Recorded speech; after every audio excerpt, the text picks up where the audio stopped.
Noches, bendiciones. Les invito a abrir la palabra del Señor al Salmo número 1.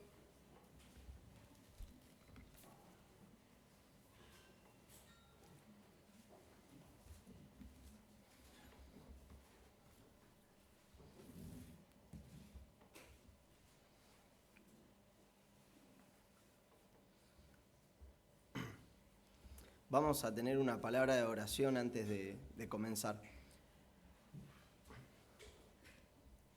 Padre eterno, venimos delante de tu trono, Señor, seguimos delante de tu presencia en esta tarde. Señor, sabiendo que la única manera de estar delante de ti, Señor, todos nosotros, solamente es por medio de la obra del Señor Jesucristo en la cruz.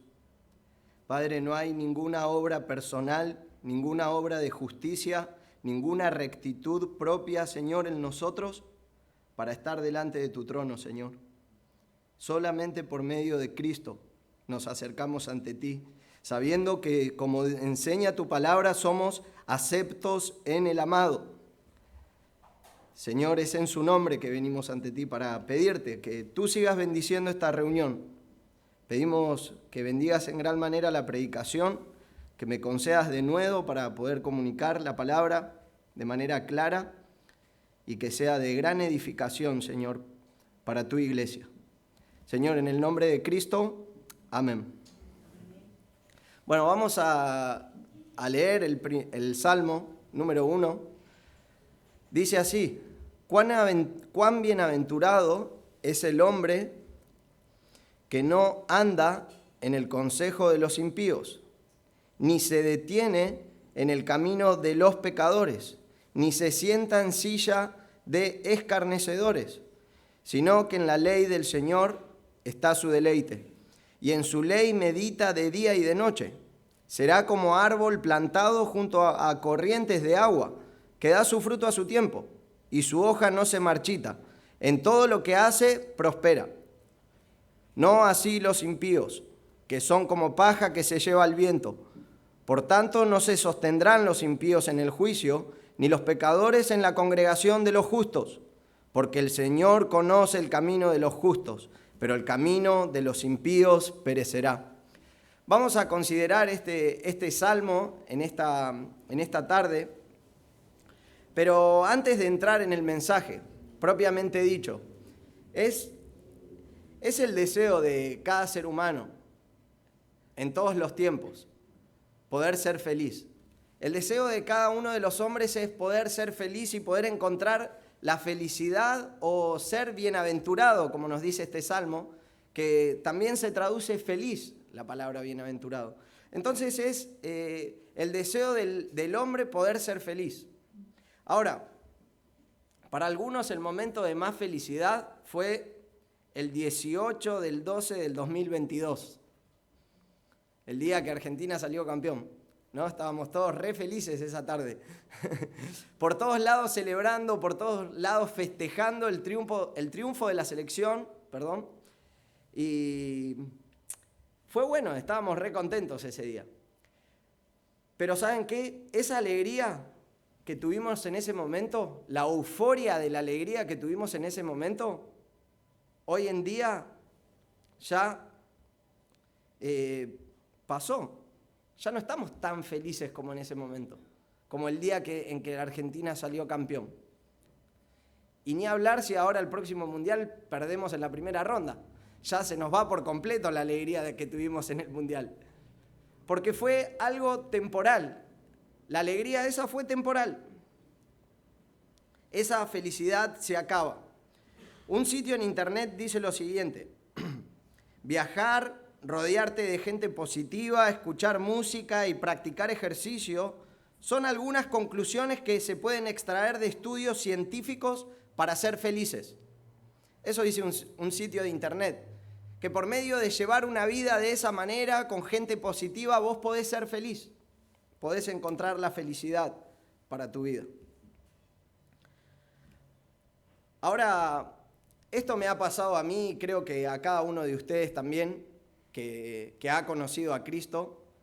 Antes de estar con el Señor y antes de ser salvos, no éramos felices. Éramos infelices. No teníamos felicidad verdadera. Y buscábamos llenar la felicidad o encontrar la felicidad para nuestras vidas de diferentes maneras. Tal vez por medios económicos, tener bienes económicos, conseguir bienes materiales para nuestras vidas, tener un buen trabajo, gozar de buena salud, tener fama, llenar el espacio con lo que quieras.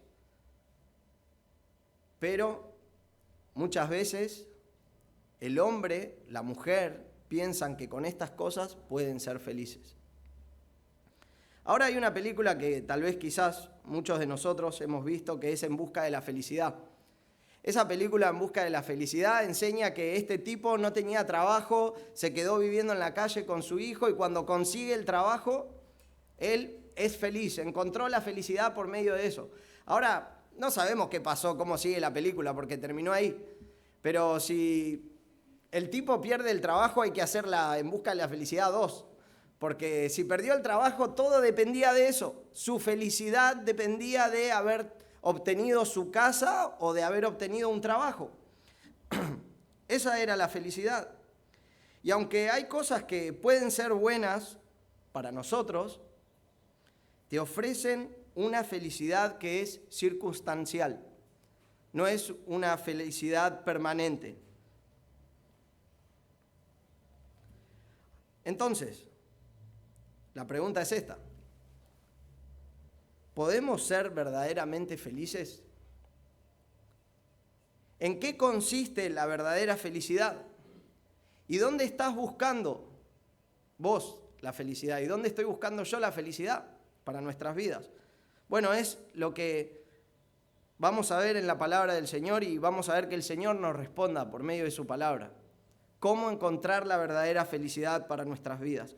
Vamos a ver que el hombre encuentra en la palabra de Dios el camino para ser verdaderamente bienaventurados, para ser verdaderamente felices.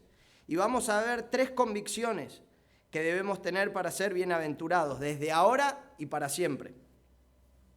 La primera convicción que debemos tener es que el único camino para ser bienaventurado es la palabra del Señor. No hay otro camino para el hombre, para poder ser feliz, que no sea por medio de la palabra del Señor. Vemos que nuestro salmo comienza diciendo, en el versículo 1, «Cuán bienaventurado es el hombre». Ahora esta palabra bienaventurado, como ya he mencionado, puede traducirse felices, cuán feliz, o también alguna versión lo traduce así, cuán dichoso es el hombre, cuán feliz, cuán dichoso, cuán bienaventurado es el hombre. Y en este momento tenemos que frenar y tenemos que pensar, porque acá la palabra del Señor nos va a decir cómo podemos ser verdaderamente felices en este mundo. Es lo que todo hombre busca en este mundo, poder ser feliz. Y acá el Señor nos va a decir cómo podemos ser felices en este mundo. Y vemos que dice, cuán bienaventurado es el hombre. Se refiere al ser humano, también a la mujer, al niño, al joven o a la jovencita, al anciano o a la anciana. Se refiere a todo género humano. Cuán bienaventurado es la persona.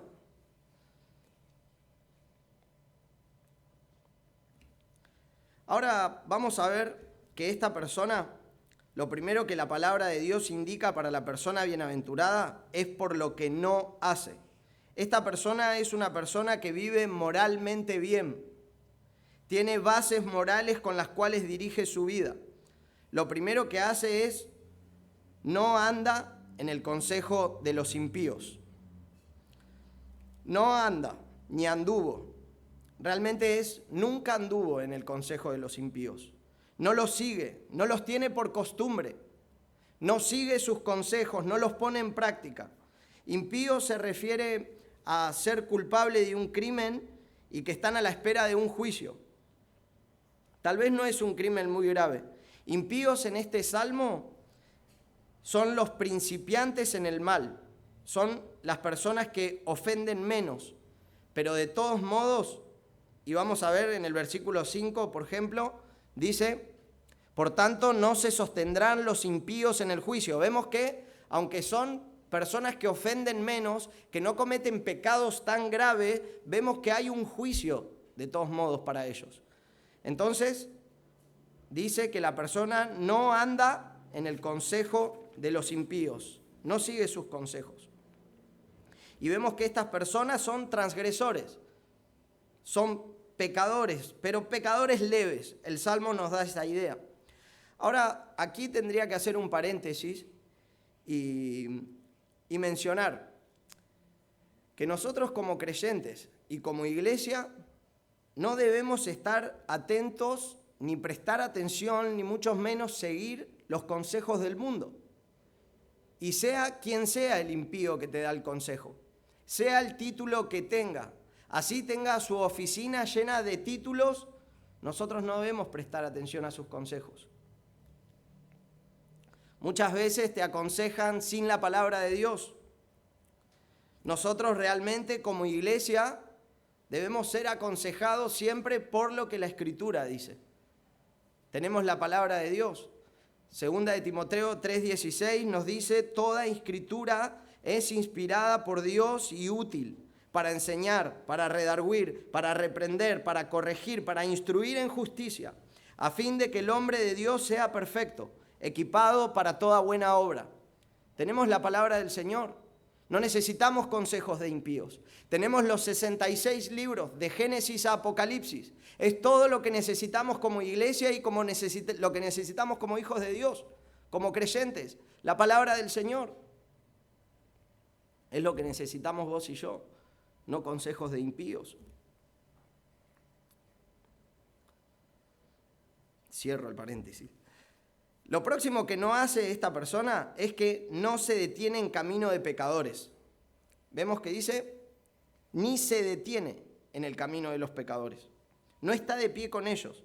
La idea es que no está compartiendo con ellos sus obras infructuosas. Él no se convierte a los pecadores, sino que los pecadores se convierten a él.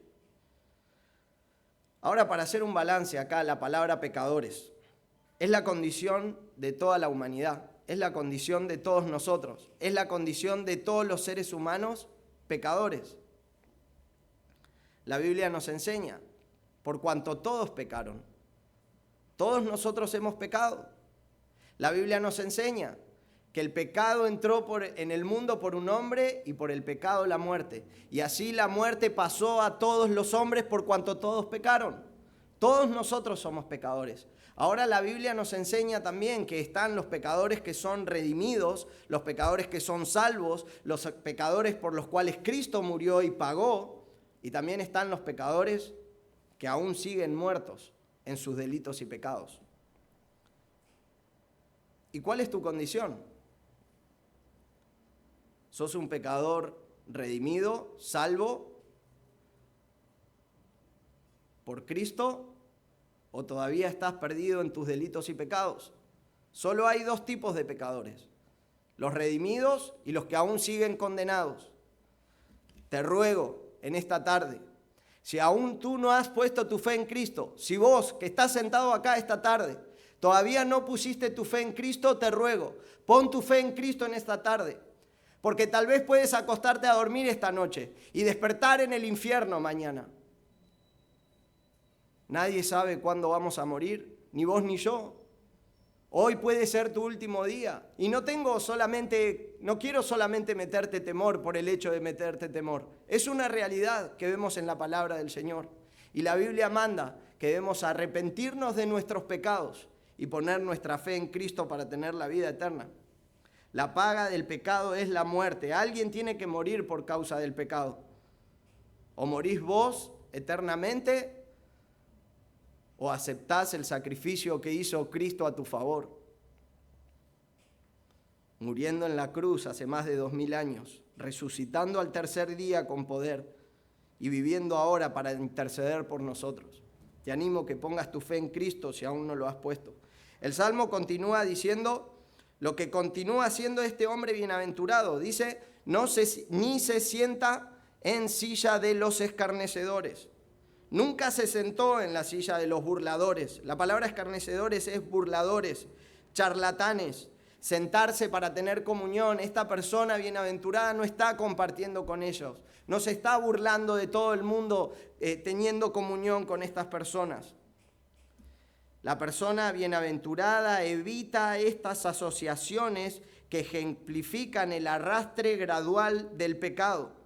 Notemos la escalera descendente del pecado. Notemos cómo nos muestra este salmo. Dice, no sigue sus consejos. Pero luego dice, no se detiene en sus caminos. Y luego dice, ni se sienta con ellos. El pecado va en una escalera descendente gradual. Ahora también aquí debo hacer otro paréntesis. Porque el pecado es así. El pecado es altamente destructivo. El pecado está a la puerta y llama. El pecado quiere destruir tu vida y la mía, y nosotros no debemos pensar que podemos cometer tal vez un pecado secreto, entre comillas, un pecadillo. Realmente no hay pecadillos chiquitos, porque para Dios el pecado es el pecado, pero no debemos pensar que podemos estar cometiendo un pecado en el lugar secreto y que vamos a quedar completamente impunes. ¿Sabes por qué? Porque el pecado te va arrastrando en esta escalera descendente gradual. Hoy puede ser estar mirando imágenes inapropiadas en el lugar secreto donde nadie te ve, y mañana esto puede ser estar cometiendo adulterio. Mañana esto puede ser la división de tu familia, la división de tu hogar para siempre. No debemos menospreciar el poder destructor que tiene el pecado. Y vemos aquí cómo el salmista muestra esta escalera descendente. El pecado tiene el poder para llevarnos cautivos, a vos y a mí. Y debemos estar muy atentos, hermanos. Creo que es una fuerte advertencia de la palabra del Señor para todos nosotros. Nuestras vidas tienen que ser todo lo contrario, seguir la paz y la santidad con los que de corazón puro invocan al Señor. Seguir la santidad sin la cual nadie verá a Dios, conservarnos puros, ser irreprensibles en santidad, ser santos porque yo soy santo, dice el Señor. Esa debe ser nuestra manera de vivir. Ahora, vivir una vida moral no es suficiente para ser bienaventurados, sino que debemos vivir de acuerdo con la palabra de Dios. Miren lo que nos dice el versículo 2. Sino que en la ley del Señor está su deleite, y en su ley medita día y de noche. La ley del Señor, la Torá es la palabra. Puede ser el Pentateuco y todos los otros libros en los que se basa el Pentateuco. Pueden ser los 10 mandamientos, el Antiguo Testamento o toda la revelación divina hasta ese momento. Para nosotros hoy es toda la palabra de Dios. Y esta persona tiene allí su deleite, su delicia la tiene allí. Salmo 119, 92, el que leímos hoy. Si tu ley no hubiera sido mi deleite, entonces habría perecido en mi aflicción. La palabra deleite también se traduce contentamiento. Esta persona tiene su contentamiento en la palabra del Señor. Tiene su deleite en la palabra del Señor, en la ley del Señor, porque la ley del Señor es santa, es justa, es buena. Y la ley del Señor, ¿saben qué, hermanos? Nos muestra quién es el Señor. Esta persona se deleita en la ley del Señor porque le muestra quién es el Señor, le muestra su carácter, le muestra sus atributos, le muestra lo que le agrada y también le muestra lo que le desagrada al Señor. Entonces esta persona se deleita en la palabra de Dios. Esta persona bienaventurada conoce a su Dios y tiene comunión con Él por medio de su palabra. Es una persona que tiene comunión con Dios de manera experimental. ¿Saben por qué tiene comunión con Dios? Porque nadie puede deleitarse en la ley de Dios a menos que conozca a Dios. Nadie puede deleitarse en la palabra del Señor a menos que conozca al Señor. hablando de los impíos, Job 27:10, dice lo siguiente: ¿se deleitará en el Todopoderoso? Por supuesto que no. El impío no puede deleitarse en el Señor. No le agrada deleitarse en el Señor. No es su elemento. Es como si un pájaro viviera en el agua. No puede un pájaro vivir en el agua, no es su elemento. De la misma manera, el impío no puede deleitarse en el Señor, porque no es su elemento. Y nos sigue diciendo que en su ley medita de día y de noche. Medita es susurrar constantemente la palabra de Dios, como los animales que rumian. Y los animales que rumian lo que hacen es, vuelven a expulsar lo que han comido para poder asimilar y aprovechar mejor la comida y sus sabores. Eso es un animal que rumia. Lo saca de un estómago, lo vuelve a poner en su boca y de esa manera asimila y aprovecha mejor la comida y vuelve a tragarlo. Eso es meditar. Nosotros debemos ver eso como meditar. Y esta persona medita en la palabra del Señor. Es decir, que considera despacio, piensa con madurez. Esta persona no es como el que mira su rostro en un espejo y después de mirarse e irse, inmediatamente se olvida qué clase de persona era. Es una persona que tiene la palabra morando en él. Es una persona que lee la palabra a la mañana y se despierta leyendo la palabra, la memoriza y durante todo el día está meditando constantemente en la Escritura, en lo que ha leído. Es una persona que está meditando en la palabra hasta la noche. ¿Saben qué, hermanos? La meditación, antes de eso, el hombre bienaventurado no es el que lee la palabra, es el que la medita. No basta solo con leer la Escritura. Debemos estar meditándola. La meditación, es la práctica del hombre feliz. El hombre feliz va a meditar en la palabra del Señor. Ahora, hermanos, ¿cuál es la consecuencia de vivir así? Bueno, sí, ser bienaventurado es la consecuencia de vivir de esta manera. Pero notemos cómo describe el salmista a esta persona. El salmista lo describe de esta manera en el versículo 3. Será como árbol plantado junto a corrientes de agua, que da su fruto a su tiempo, y su hoja no se marchita, y en todo lo que hace prospera. Dice será. Esto es una certeza. La persona que está meditando en la palabra será. No hay chances de que no sea así. Como árbol plantado junto a corrientes de agua. Un árbol con raíces profundas. Un árbol plantado. No creció a la deriva. No es un arbusto silvestre que crece en cualquier lugar. Este árbol es un árbol plantado. Noten eso. Alguien lo plantó a este árbol. No creció allí de la nada y fue plantado de manera intencional junto a las corrientes de agua. Las corrientes de agua aquí es una hipérbole. Lo que quiere decir es que es un manantial inagotable, lleno de nutrientes que el árbol necesita para su crecimiento. Y el agua aquí es la palabra del Señor. La palabra del Señor es una fuente inagotable de nutrientes para que el creyente pueda crecer, para que el creyente que está meditando en la Escritura pueda crecer espiritualmente. Y noten lo que dice, y da su fruto. Esta persona que está constantemente absorbiendo de estos manantiales de agua empieza a crecer, su vida espiritual empieza a desarrollarse y da su fruto a su tiempo. No da fruto de un día para el otro, es un proceso dar tiempo.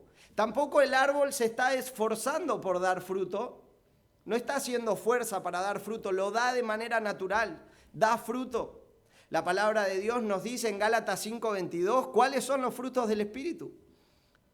Amor, gozo, paz, paciencia, bondad, benignidad, fe, mansedumbre, templanza. Son los frutos del Espíritu, humildad, amor unos con otros, paciencia, tolerándonos los unos a los otros. Muchas veces pensamos que dar fruto en la vida cristiana es ganar almas para Cristo. Eso está bien. Debemos evangelizar, debemos cumplir la gran comisión, debemos hacer discípulos,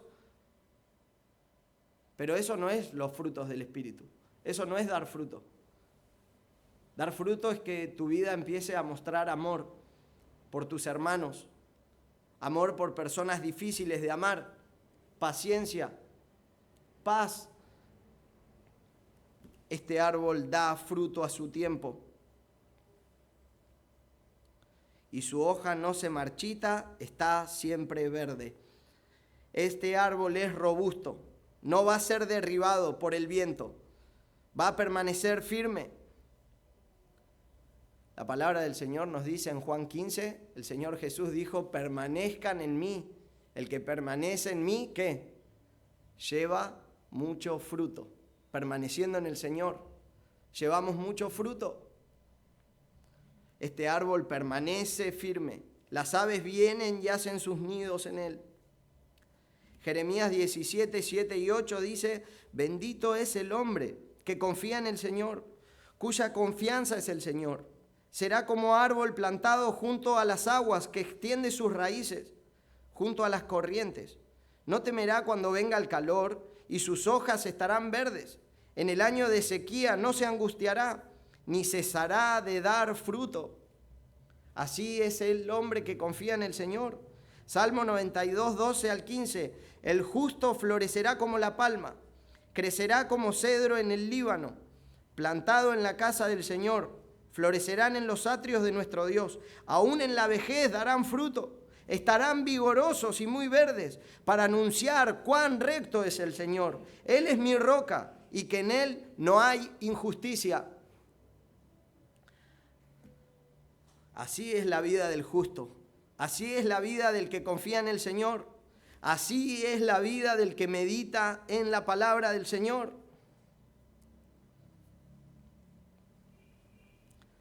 Ahora, ¿es nuestra vida así?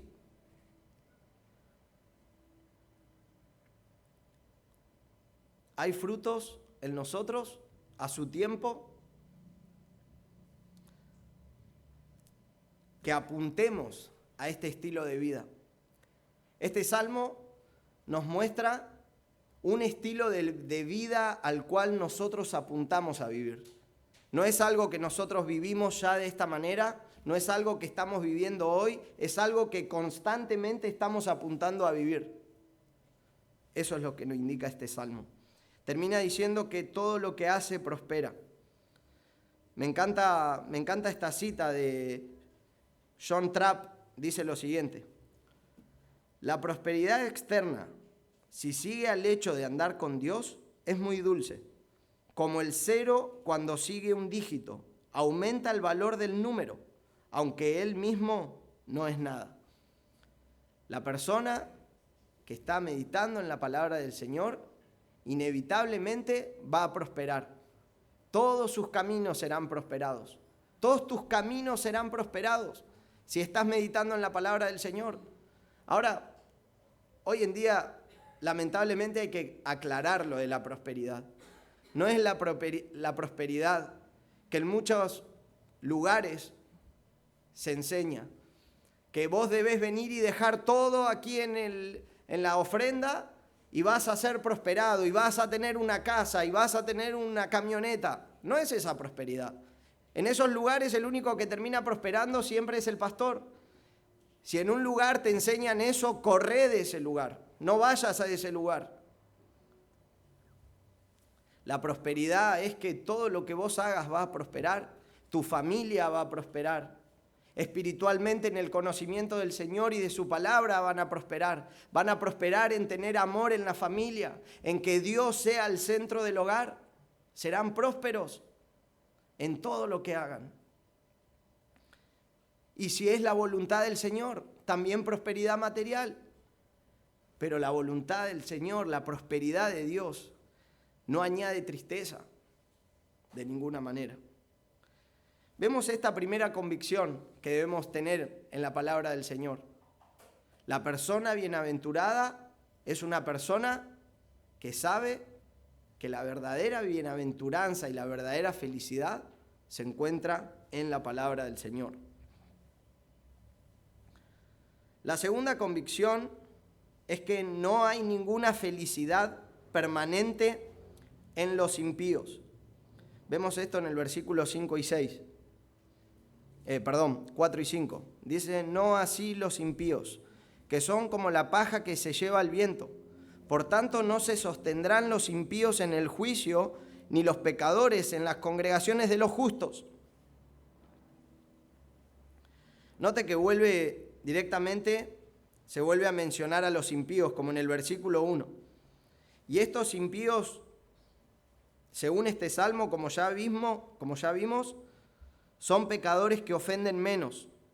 Ahora miren la descripción que nos da el salmo acerca de los impíos. En versículo 5 van a ser juzgados. En el versículo 6, su camino perecerá. Ahora, si estas personas que son las que ofenden menos van a ser juzgados y sus caminos perecerán, cuán terrible va a ser el juicio para aquellos pecadores hostiles. Cuán terrible va a ser el juicio para ellos. Cuán terrible va a ser el juicio para aquellas personas que, luego de haber conocido al Señor, se alejan de su camino, que habiendo conocido al Señor, terminan pisoteando su sacrificio. Cuán terrible será para ellos que han sido expuestos a la palabra del Señor. Vemos que estos impíos serán juzgados. Nuestro texto, para hacer un gran contraste, dice así, no así los impíos, ellos no serán bienaventurados, no se deleitan en caminar con Dios y obedecer su palabra. Y como contraste son personas sin raíces en sus vidas, son como paja, no poseen ningún tipo de valor. La paja es el residuo que queda luego de la cosecha del trigo, de la cebada. Sus tallos son huecos y secos, no tienen capacidad para transportar agua y nutrientes. Así es la paja, se la lleva el viento. Son insustancial, carente de valor y sin peso. Ahora, podría entrar en detalles de cómo es la agricultura, era la agricultura en Israel, cómo ellos separaban la paja y el trigo. No voy a entrar ahí en el detalle, pero quiero decirles algo que todos nosotros sí sabemos. Si hay algo para lo que sirve la paja, es para prender fuego. Y la paja se quema inmediatamente, hermanos. Y acá la vida del impío es como la paja. Va a desaparecer. Cuando vos tirás paja al fuego, arde. Todo eso lo sabemos todos nosotros. ¿Cuántos hemos prendido un fuego de un asado con paja, no? Es lo mejor, porque sabemos que arde inmediatamente. Versículo 5. Por tanto no se sostendrán los impíos en el juicio, ni los pecadores en las congregaciones de los justos. Aquí se puede referir a cualquier tipo de juicio, porque esta palabra se usa para los juicios de Dios que Él ha hecho. Y el Salmo no nos especifica, pero nosotros sí sabemos algo. Hay un día del juicio. La palabra del Señor nos dice que hay un día del juicio. La palabra del Señor nos dice en Hebreos 9:27, y así como está decretado que los hombres mueran una sola vez, y después de esto, ¿qué? El juicio. Después de morir, inmediatamente el juicio. Dios es el juez de toda la tierra. Dios es el juez de toda la tierra. Y Él no puede ser injusto. No puede pasar por alto la ofensa. De ninguna manera Dios puede pasar por alto la ofensa. No puede ser un juez injusto. Él tiene que juzgar con rectitud. Tus pecados deben ser pagados. Otra vez, por vos o por el Señor Jesucristo. Mateo 3:12, el bieldo está en su mano y limpiará completamente su era, recogerá su trigo en el granero, pero quemará la paja en el fuego que no se apaga.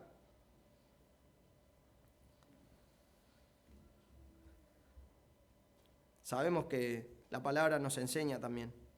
Toda rodilla se doblará ante el Señor y reconocerá que Él es el Señor. No se sostendrá ningún impío en el juicio.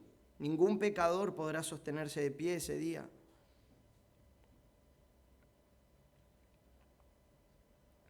Ningún pecador no arrepentido podrá sostenerse en la congregación de los justos. Ahora, si esta es la condición de los impíos, si este es su fin, nosotros no debemos envidiar de ninguna manera a los impíos. Este es su fin. Y uno dice, bueno, yo no voy a envidiar a los impíos. También la palabra del Señor nos muestra. Salmo 37, 1 al 3. No te irrites a causa de los malhechores, no tengas envidia de los que practican la iniquidad, porque como la hierba pronto se secarán y se marchitarán, como la hierba.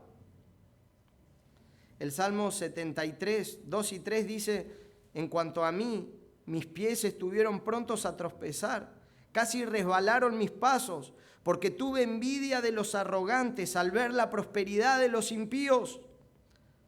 Y el versículo 17, hasta que entré en el santuario de Dios, entonces comprendí el fin de ellos. Ciertamente tú los pones en lugares resbaladizos, los arrojas a la destrucción. ¿Cómo son destruidos en un momento? Son totalmente consumidos por terrores repentinos. Así es el fin de los impíos. No debemos envidiar, tener celos por su prosperidad, porque es algo temporal, circunstancial. Sus vidas no tienen un fundamento sólido. Serán destruidos para siempre. Realmente tenemos que tener compasión de sus vidas. Nos deben apenar sus vidas, por más prósperos que sean. Debemos tener compasión de ellos, porque se están perdiendo. Y alcanzarlos para Cristo, compartirles el Evangelio. La tercera convicción que debemos tener para ser bienaventurados es saber que Dios conoce.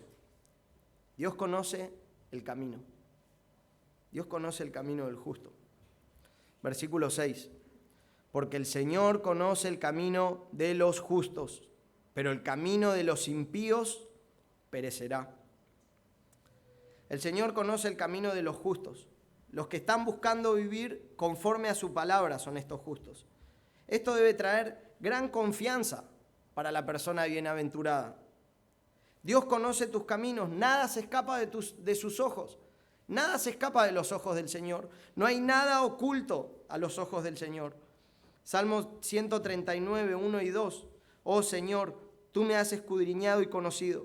Tú conoces mi sentarme y mi levantarme. Desde lejos comprendes mis pensamientos.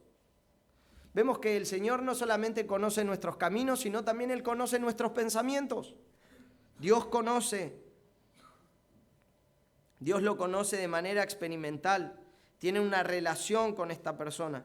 El Señor se complace en conocer el camino de esta persona. Tiene una relación viva, íntima, y a la vez está ligada por el amor que el Señor tiene por ellos. Salmo 32, 8. Te haré entender y te enseñaré el camino que debes andar. Sobre ti fijaré mis ojos. Segunda de Crónicas 16, 9. Porque los ojos del Señor recorren toda la tierra para fortalecer a aquellos cuyo corazón es completamente suyo. Segunda de Timoteo 2:19, no obstante, el fundamento de Dios permanece firme, teniendo este sello: el Señor conoce a los que son suyos. El Señor conoce los caminos de los justos. Él los conoce. No hay nada oculto a los ojos del Señor. Hermanos, y Mateo 6, del 1 al 18, pueden leerlo. Pero Jesús está dando una enseñanza. Jesús narra una enseñanza a sus discípulos acerca de dar limosna, acerca de orar y acerca de ayunar. Y es interesante que en los tres casos Jesús dice lo mismo. Jesús le dice, tu Padre que ve en lo secreto. El Señor ve en el lugar secreto. No hay nada oculto de sus ojos. Dios conoce el camino, Dios ve. si vos estás viviendo de manera recta, si vos estás viviendo de manera justa, en obediencia, tenés que tener la plena convicción de que Dios te está viendo. El Señor te está viendo. El Señor te conoce si eres justo y puedes vivir con esta convicción para ser bienaventurados. Termina diciendo, pero el camino de los impíos perecerá. Perecerá porque no tienen ningún valor. Perecerá porque es como la paja el camino de los impíos.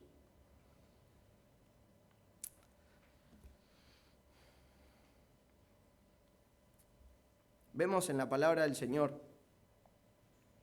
3 convicciones que debemos tener para ser bienaventurados. La primera convicción que debemos tener es que el único camino para ser bienaventurado es vivir conforme a la palabra del Señor, vivir conforme a su palabra, vivir en obediencia. La segunda convicción es que no hay ninguna felicidad permanente en la vida de los impíos. La tercera convicción que vemos es que debemos saber que Dios conoce el camino de los justos. 3 convicciones por las cuales podemos vivir para ser bienaventurados, para ser felices en este mundo.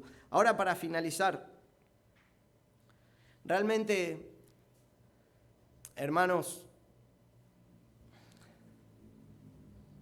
todos nosotros, sin Cristo, vos y yo sin Cristo éramos infelices, completamente infelices en este mundo. Y sabés que la primera vez que escuché este salmo yo pensé y dije, bienaventurado el que no anduvo, realmente que nunca anduvo en el consejo de los malos, que nunca anduvo en el camino de los pecadores, que nunca se detuvo con los escarnecedores, nunca lo hizo. Y yo pensé, dije, bueno, yo nunca cumplí esto. Y realmente ni vos ni yo nunca cumplimos. No hay nadie en esta congregación que no haya estado en silla de escarnecedores. No hay ninguno de nosotros, hermanos. No hay ninguno que haya sido como es descrito el hombre bienaventurado en este salmo. ¿Y saben qué, hermanos? Es una gran bendición saber que Cristo vivió así. Cristo vivió de esta manera. Y nosotros hoy podemos ser felices en Cristo. Podemos ser altamente bienaventurados en Cristo Jesús por la obra que Él hizo a nuestro favor. Podemos decir como el apóstol Pablo, he aprendido a contentarme cualquiera sea mi situación. Sé vivir en abundancia, sé tener escasez, por todo y en todo estoy enseñado. Nuestra alegría hoy es por medio de Cristo y por medio de la fe en el Señor Jesucristo. La palabra de Dios dice que nos da un nuevo corazón, somos sellados con el Espíritu Santo y tenemos poder para vivir la vida del hombre bienaventurado. Tenemos poder para obedecer la palabra de Dios. Tenemos poder para no estar en el camino de los impíos. Tenemos poder para deleitarnos en la ley del Señor, para ponerlo por obra. Gracias a Dios por Cristo. Somos altamente bienaventurados en Cristo Jesús, hermanos. Qué gran bendición. Y aún en la escasez, aún si pasamos momentos de enfermedad, en debilidad, podemos ser bienaventurados en Cristo porque todas las cosas nos ayudan para bien. A los que fuimos llamados conforme a su propósito. Qué gran bendición que es esta palabra, hermanos. Este es el mensaje que quería compartirles y bueno, espero haber sido de bendición y de edificación para todos ustedes. Vamos a orar. Padre, te damos muchas gracias, Señor. Gracias porque estamos en Cristo, Señor. Y en Cristo somos altamente bienaventurados y felices. Gracias porque en Cristo hoy podemos tener el poder para vivir la vida que a ti te agrada, en obediencia, en santidad, en pureza, deleitándonos en tu palabra, poniéndola por obra. Señor, te damos gracias, Padre. Señor, por favor, que tu palabra, Señor, sea de gran bendición para nuestros corazones. En el nombre de Jesús, amén.